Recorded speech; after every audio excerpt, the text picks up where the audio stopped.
的碎沫子一下子就传出来了。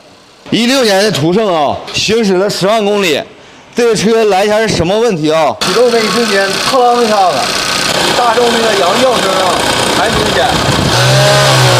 可以看到离合器磨下来的碎沫子一下子就传出来了。这个问题应该是干式双离合的离合器磨坏了，把双指飞轮给打碎了。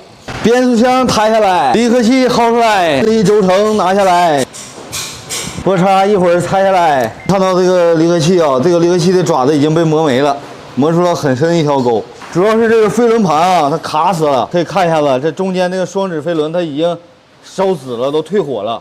完全卡住了，完全碎掉了。碎掉了之后，它对付开，把里面已经彻底搅碎了。这个就是正常损坏的啊。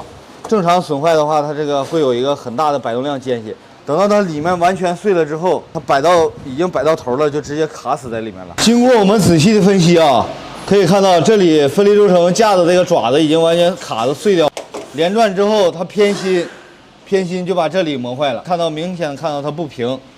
离合器开起来之后，它就会抖。康桑米达，点个赞呗！